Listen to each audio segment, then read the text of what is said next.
May nagtatanong po sa akin kung bakit po daw ako ay hindi naniniwala kay Apostol Pablo. Mga kaibigan, mga katribo, inyong tunghayan ngayon ang dahilan kung bakit hindi ako naniniwala kay Apostol Pablo. Pero bago po natin talakayin yung pong mga dahilan na ito kung bakit hindi ako naniniwala kay Apostol Pablo, ay paalala lang po mga kaibigan na ang bawat isa po sa atin ay may kanya-kanyang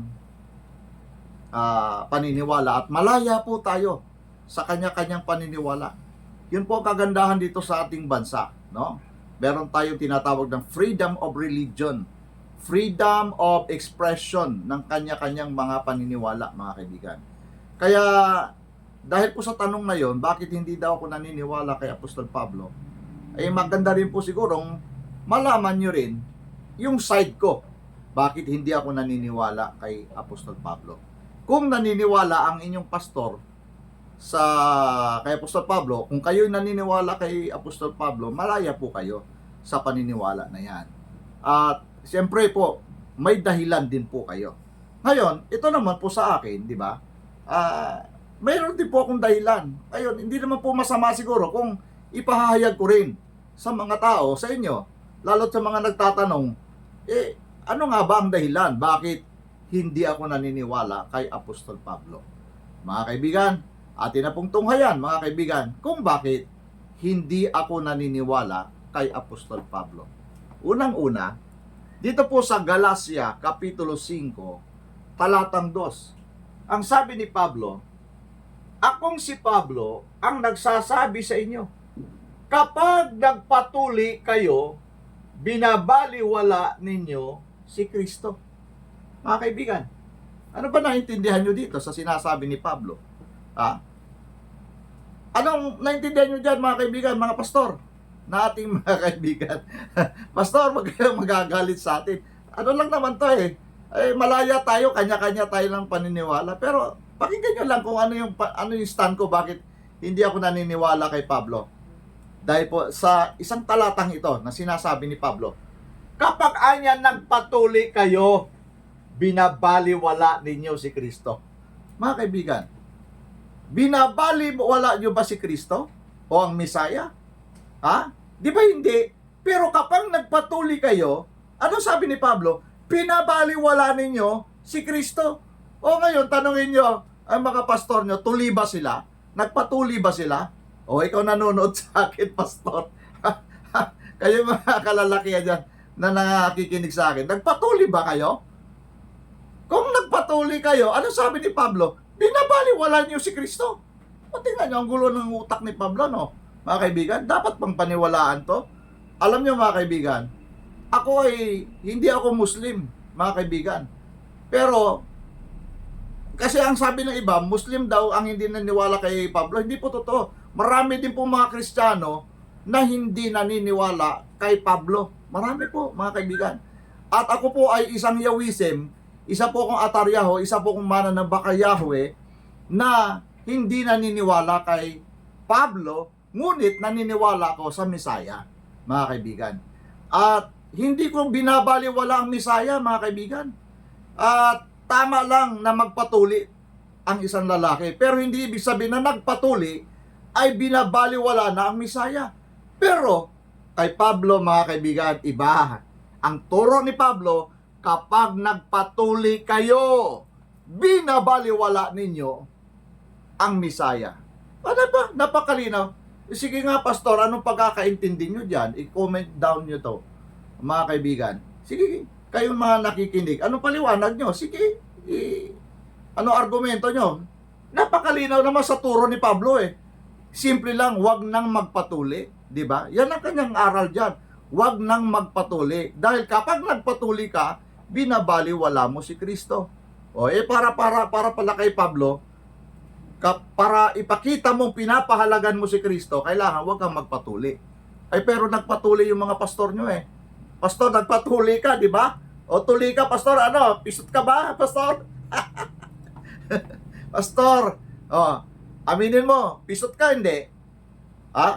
Sabi ko na tuli ka di ba? Kung tuli ka, ano sabi ni Pablo? Binabaliwala mo si Kristo. O, tingnan nyo. Kaya, hindi nyo ako masisisi kung hindi ako maniniwala kay Pablo, mga kaibigan. Malabo itong aral ni Pablo eh. O, ito pa, verse 3, basahin natin sinasabi niya. Inuulit ko, ang lahat ng taong nagpatuli, kasama kayo dyan, pastor, nagpatuli ka eh.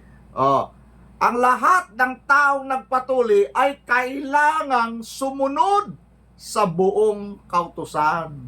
Alam nyo kasi para kay Pablo, hindi na daw dapat sumunod sa kautusan. Para kay Pablo, kasi si Pablo hindi na po sumusunod sa kautusan. Tingnan nyo ha, babasahin natin dito sa Galatia 4:12, sabi ni Pablo, nakikiusap ako sa inyo mga kapatid, tularan ninyo ako, hindi na ako saklaw ng kautusan. Pagka sinabi pong hindi na ako saklaw sa kautusan, ibig sabihin hindi na po siya nagpapasakop sa kautusan. Yan po ang ibig sabihin yan. Rebelde na po si Pablo. Pag sinabi natin hindi saklaw sa kautusan, hindi nagpapasakop sa kautusan, rebellion yan, mga kaibigan. At yan ang gusto ni Pablo sa inyo. Huwag nang sumunod sa kautusan. Ay, mga kaibigan, malabo itong aral ni Pablo, mga kaibigan. Kaya sabi ni Pablo, balikan natin.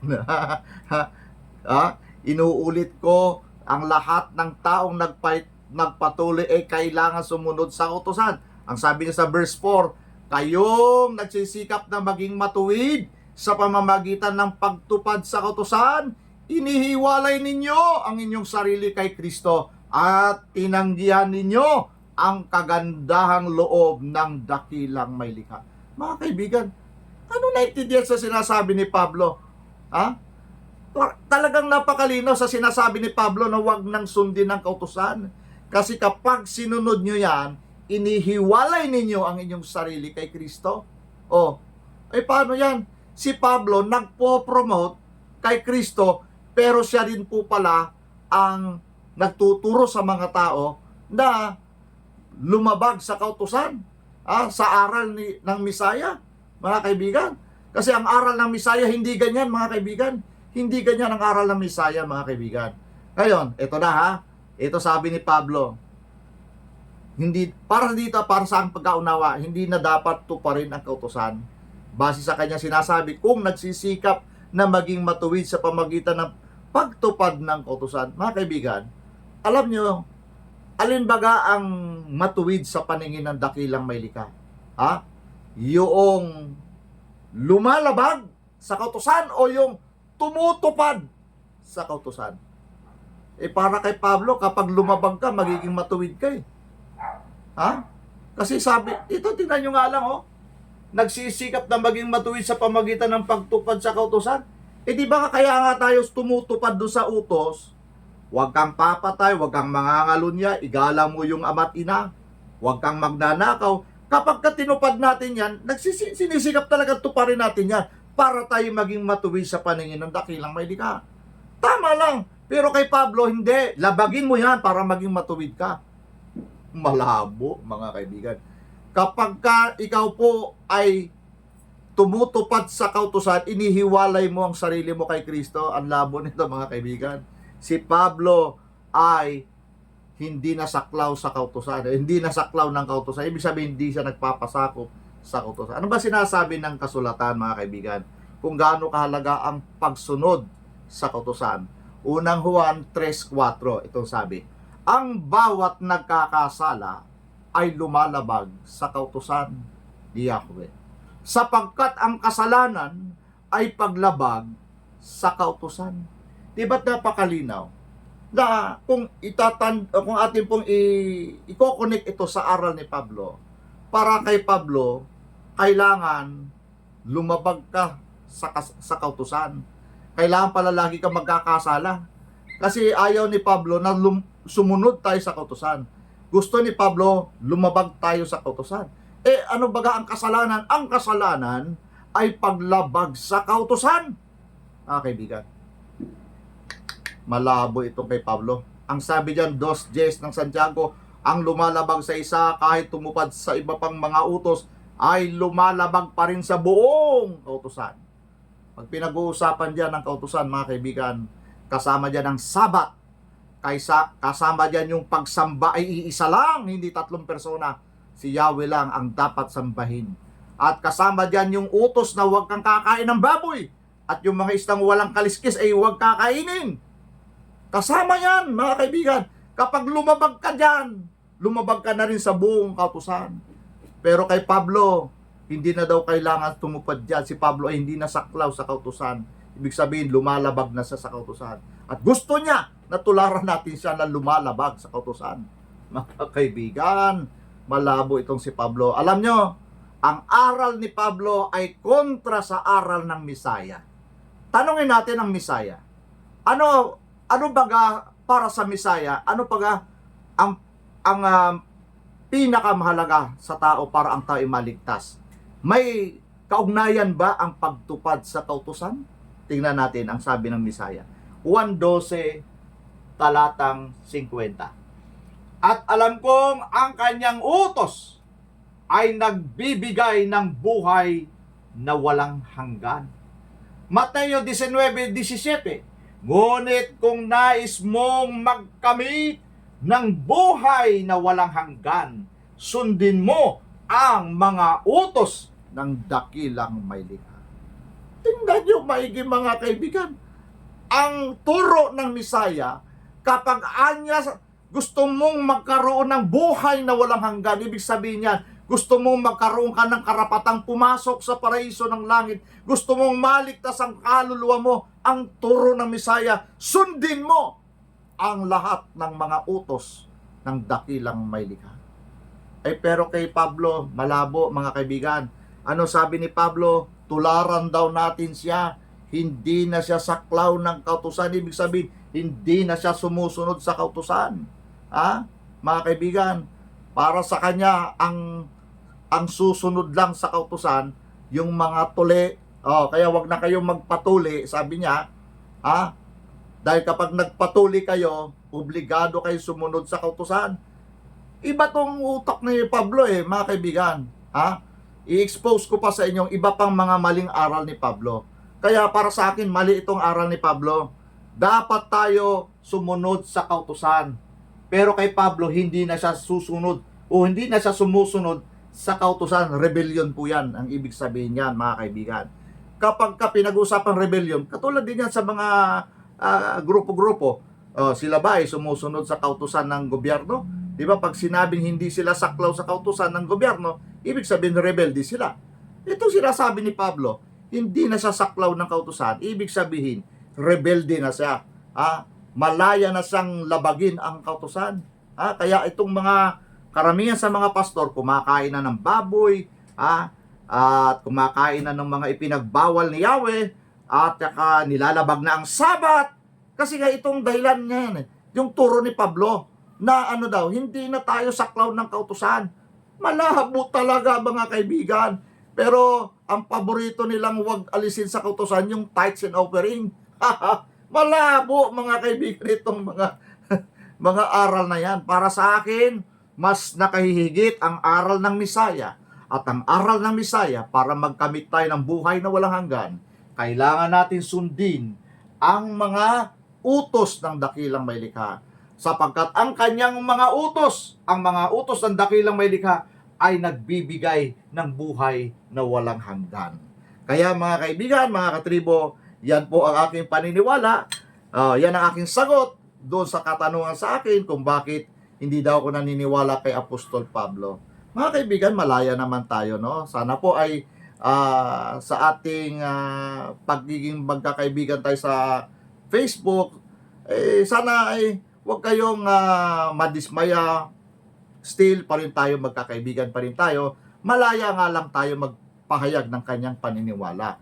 Kung kahit na ganito narinig nyo, naniniwala pa rin kayo kay Apostol Pablo, nasa inyo yan. Wala pong problema. Importante lang na ipahayag ko sa inyo kung ano yung reason ko, ano yung aking stand, bakit hindi ako naniniwala kay Apostol Pablo. At least nalaman nyo na. Ngayon, kung sa tingin ninyo mali ako, edi ipaliwanag nyo, malay nyo, maakay ninyo ako, di ba? Ganun lang yan mga kaibigan. So, malaya naman tayo, mag-sharing na lang tayo. So, ito po, ang aking pinapayag sa inyo, ito yung stand ko. Bakit hindi ako naniniwala kay Pablo? Ayan ha, sapagkat para kay Pablo ay kailangan tayong magkasala ng magkasala sapagkat hindi na tayo dapat sumunod sa kautusan. Para kay Pablo ay kailangan labagin ang kautusan. Ha? Naku po, delikado na aral yan. Ha? Ibang-iba sa aral ng Misaya. Para kay Pablo, kayong lahat naman nagpatuli, binabaliwala ninyo si Kristo. Naku po, mga kaibigan. Iba pong aral ito ni Pablo, mga kaibigan. Alam nyo ba, si Kristo, ang Misaya, nagpatuli nga ang Misaya. Tinuli nga ang Misaya, mga kaibigan, sa ikawalong araw. Tinuli siya, mga kaibigan. Mismo ang Misaya ay tuli. Pero kay Pablo, hindi na kailangan ng pagtutuli. Sapagkat kapag nagpatuli kayo, binabaliwala ninyo si Kristo. Ang tanong, sa ganyang bang aral, dapat ba ninyong paniniwalaan ang tao na yan, mga kaibigan? So, nasa sa inyo na yan. Kaya, malaya naman tayong lahat. So, maraming salamat, mga kaibigan, sa inyong pakikinig sa Tribo at dito po sa ating ating programa, sa ating Facebook, sa ating pong Facebook na Dato Katribo Vlog. At paki-comment po down sa inyong mga reason bakit kayo naniwala kay Pablo. At kung kayo naman ay kumbinsido sa aking ipinapakaral, please like and share and subscribe. Bigyan naman niyo ako ng star. Maraming salamat po, mga kaibigan. Okay, shalom, shalom.